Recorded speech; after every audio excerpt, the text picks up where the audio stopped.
자, 여러분 이번 시간에는 일탈 행동에 대해서 살펴보겠습니다. 일탈이 과연 왜 일어나는가에 대한 여러 가지 이제 관점들이 있습니다. 자, 먼저 일탈이 뭔지를 살펴보면, 자, 일탈은 사회에서 규정한 제도나 규칙에 벗어난 행위를 말하는 거예요. 그래서 뭐 대표적으로 범죄 같은 게 일탈이죠.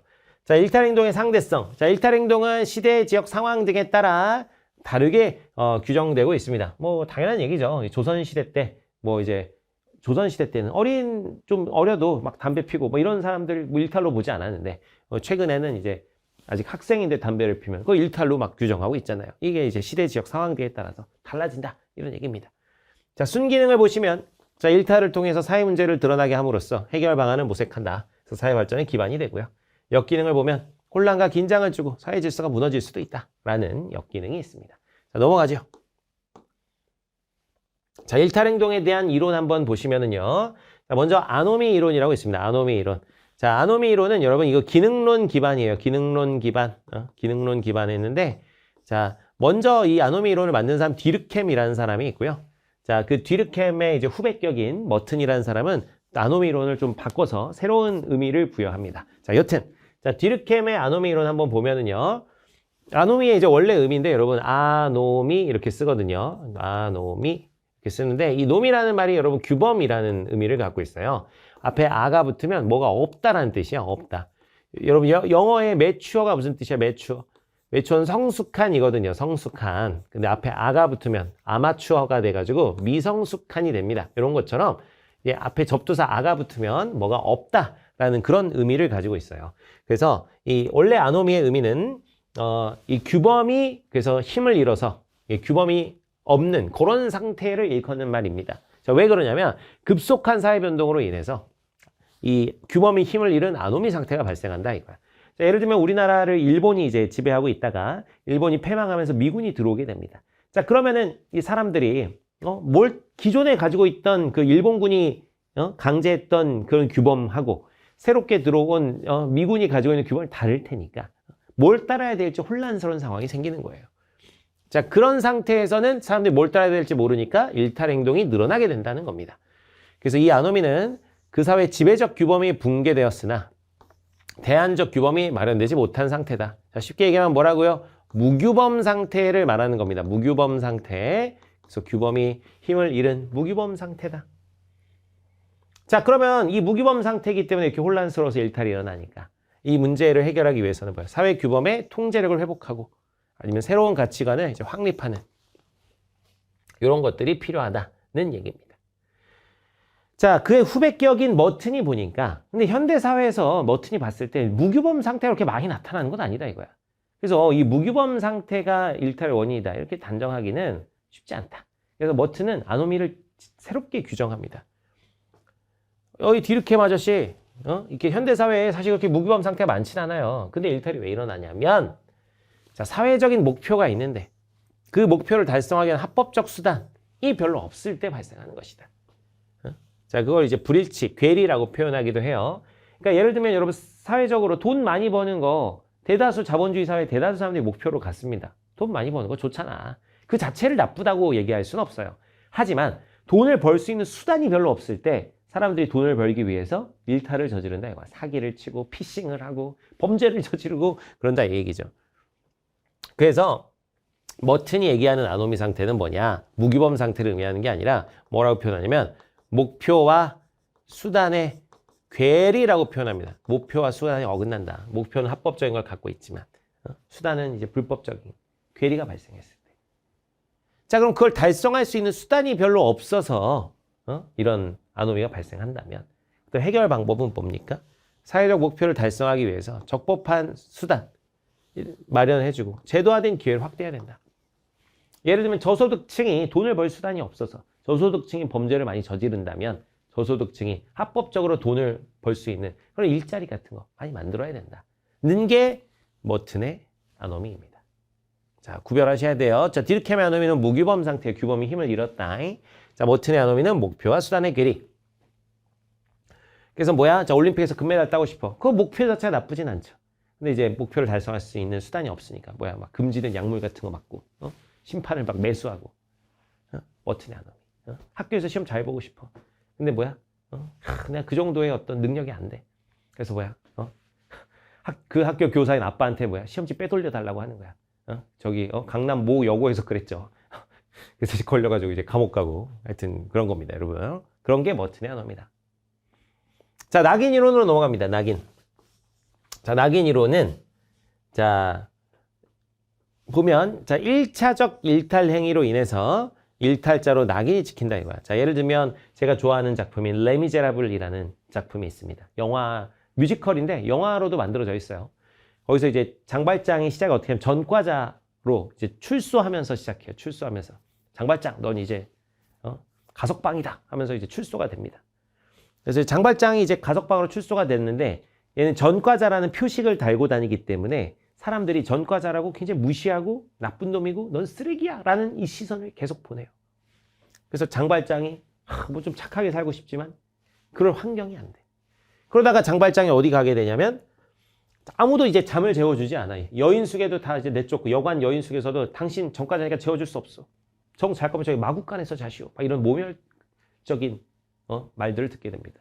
그래가지고 이제 장발장이 터덜터덜 이제 그 마을을 떠돌다가 어떤 할머니가 얘기해 줍니다. 저기 아무도 당신을 재워주지 않을 것이오.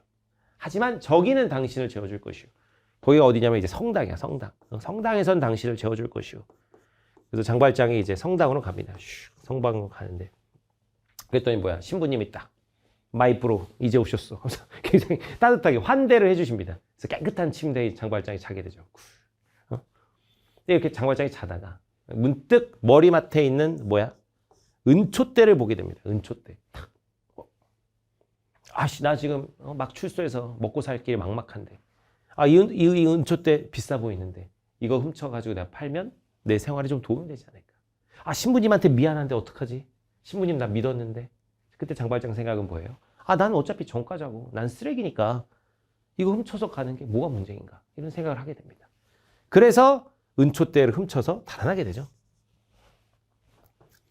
이게 낙인이론이에요, 여러분. 뭐냐면 이렇게 1차적 일탈행위로 인해서 일탈자로 낙인이 찍히면 스스로 일탈자라고 생각하게 돼. 나는 참 쓰레기다.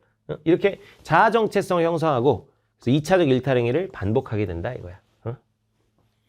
그래서 일탈행위 자체가 문제라는 게 아니라 거기에 대해서 우리가 낙인을 찍는 사회적 반응, 이런 게 이제 문제다. 이렇게 보는 시각입니다. 자, 그럼 해법은 뭐겠어요? 자, 이 레미제라블에도 해법이 나옵니다. 장발장이 이제 다음날 근데 아침에 불시 검문에 걸려가지고 이 경찰들이 끌려서 다시 이제 신부님 앞으로 오게 돼요. 경찰들이 얘기합니다. 신부님, 우리가 이 녀석 이상해가지고 불시 검문했더니 교회에서 쓰던 은초대가 나왔습니다. 이 자식 훔친 게 확실하죠? 이 자식은 이거 신부님이 줬다 그러는데 신부님이 아니라고 딱 얘기하시면 저희 바로 얘 다시 감옥에 쳐넣겠습니다. 딱 그랬더니 신부님 뭐라 그래? 이 장발장이 말이 맞소. 이 은초대는 내가 준 것이오. 심지어 은접시도 가져가라 그랬는데 은접시는 안 가져가셨구려 하면서 이제 신부님이 용서를 하죠. 거짓말을 해서 용서를 해주는 거죠. 그래서 장발장이 거기서 크흑 하면서 이제 눈물을 막 흘리고 이제 새 사람이 됩니다. 이게 해법이다 이거야. 함부로 낙인을 찍어라 찍지 마라. 함부로 낙인을 찍지 마라. 그래서 일탈의 대책, 사회적 낙인에 대한 신중한 접근, 함부로 낙인 찍지 말아라, 이런 얘기예요. 그래서 장발장 새 사람이 돼서 거기 이제 영화 보면 이제 전개가 아주 빠르게 됩니다. 새롭게 시작하리라 이렇게 한 다음에 갑자기 나중에는 이제 시장이 돼서 등장해요. 공장 주인이기도 하고 그 동네 시장이 돼서 등장합니다. 몇 년 후 휘리릭 이렇게 나오더니. 하여튼 레미제라블도 꼭 보세요, 여러분. 재밌습니다. 신중하게 접근해야 된다. 여러분, 차별적 교제 이론이라고 있습니다. 차별 교제 이론. 자, 차별 교제 이론은 우리 어머니들이 주로 이제 활용하시는 그런 근거를 두는 이론인데, 친구를 잘못 만났다 이거야. 우리 아이가 이렇게 된 건 친구를 잘못 만나서 그래요. 자, 일탈적인 사회적 환경 속에서 일탈자들과 상호작용하면서 그들의 일탈적 문화를 학습한 결과로 일탈 행동이 발생한다. 아이가 문제 일으키면 학교에서 이제 불을 쉴 거 아니야. 그럼 이제 엄마 가가지고 우리 아이는 원래 착했는데 친구 누굴 잘못 만나서 이렇게 얘기하는 거지. 그래서 이 차별적 교제 이론은 포인트는 학습이에요. 일탈을 저지르는 친구들에게 뭐 한다는 거야? 배운다 이거야. 배운다, 학습한다. 그래서 맹자의 어머니는 어떻게 하신다? 이사를 3번 다닌다. 주변 환경에서 이제 맹자가 이상하게 학습하는 걸 보고 장사하는 사람들 사이에 있으니까 장사하는 걸 막 맹자가 이제 흉내내고 장례식 하는 데 있으니까 장례식 하는 걸 막 맹자가 흉내내고 이러니까 막 맹자 어머니가 이사를 다녔다. 이런 거죠. 지금으로 치면은 굉장히 좀 극성 어머니 같긴 한데. 하여튼 그 극성 어머니들이 가지는 생각이 바로 요 차별적 교제 이론입니다. 친구를 잘못 만나면 일탈을 저지르게 된다. 그래서 그것은 주변에서 배우는 것이다. 자, 일탈의 대책 뭐예요? 그러면 걔랑 놀지 마 이거지. 일탈자와의 접촉을 차단하고 정상적인 사회 집단과의 교류를 촉진하는 것이 차별적 교제 이론의 대책이 되겠습니다. 잠깐 이게 또 한 날개 부분에 있는 내용 좀 살펴보면, 자, 아노미론은 아까 말씀드렸지만 기능론적 관점입니다. 그러니까 거시적 관점이 되겠죠. 자, 낙인 이론과 차별 교제 이론은 개인의 내면 혹은 행동에 초점을 둔 미시적 관점에 해당합니다.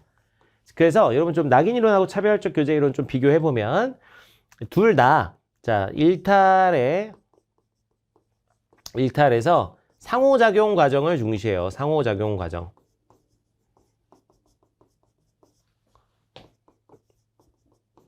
자, 상호작용 과정을 중시하는 건 낙인도 그렇고 여러분 차교도 그렇습니다. 이거 둘의 공통점이에요. 일탈자가 되어가는 상호작용 과정을 중시하는 건 둘 다 공통인데 구체적 내용은 좀 다릅니다. 낙인은 뭐라고요? 정체성 형성이야. 이 상호작용 과정을 통해서 낙인은 정체성 형성입니다. 부정적 정체성을 형성하는 것이 포인트고요. 자, 차별적 교제 이론은 뭐예요? 학습이에요. 학습. 일탈에 대해서 일탈적 문화를 학습한다.